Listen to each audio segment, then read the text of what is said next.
to include all the information and then answer questions. Like, what's the hybridization on this nitrogen right there? What is the hybridization? How many electron domains around that nitrogen? 4. So what's the hybridization? sp3. What is the ideal angles around that nitrogen? 109.5. Because it's based on a tetrahedral electron domain geometry. Not 120 like it looks. Because the drawing doesn't have the lone pair. Okay? Okay? Yes? Yes? You have to practice some of these. Go through, by the way, and do this one. I bet you do it once, and then do it a second time. I bet you get a different answer. I usually have to do something, even at this size, I usually have to count it 2 or 3 times to get an answer that matches. Just because there's so many details. When I go through and I count, little tricks I do is I'll go through and I'll say, okay, I'm counting bonds. So I count this one. So 1 sigma, 2 sigma, 3. I start ticking them off so that I know when I'm counting that I've already counted that one. Little tricks you can do. Okay? But to go practice some of these. You just need to spend some time on these, right? Yeah. Oh, sorry. Just need to spend some time working on it. One really interesting story about this molecule, and I just want to add this in. See if I can find it here. I don't know if I have it in this pack or not. So Dalamid,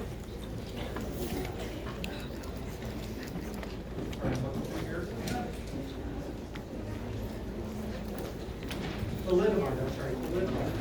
So thalidomide,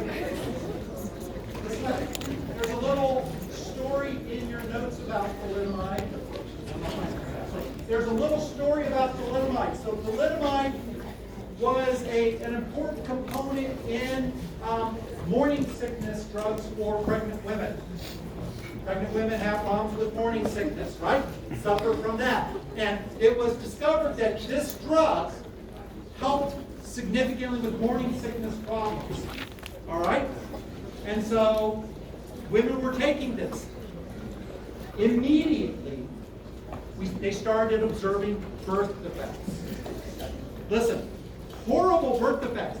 Kids without limbs, things like just terrible developmental issues.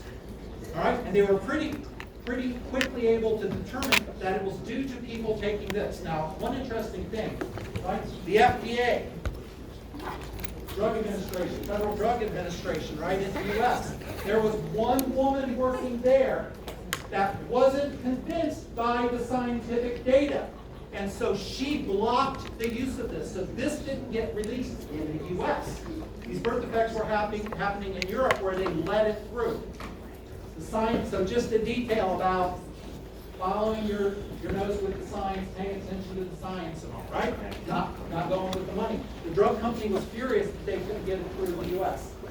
They started looking at this, and molecules like this, right, there's a shape issue. And it turns out it's not real clear here. Let me just show you real quick.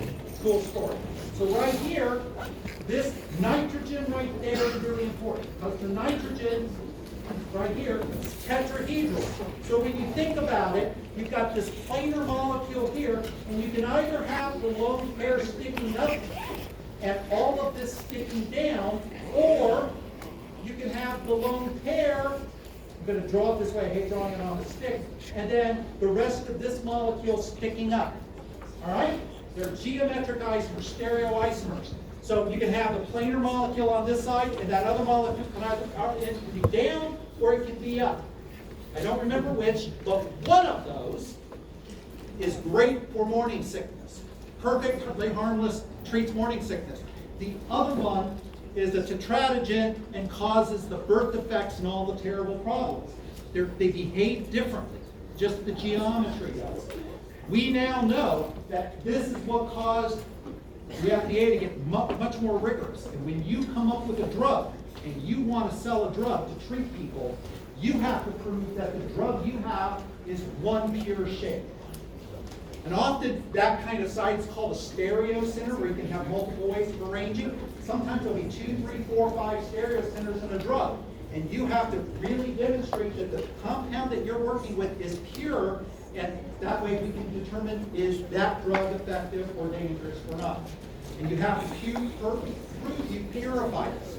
And it causes a lot more time in the pipeline for the drug company, a lot more money goes into it. That's why drugs these days cost so much more. It's because we're being much more careful. That's one of the reasons, right? Anyway, we're going to start chapter 8 on Monday.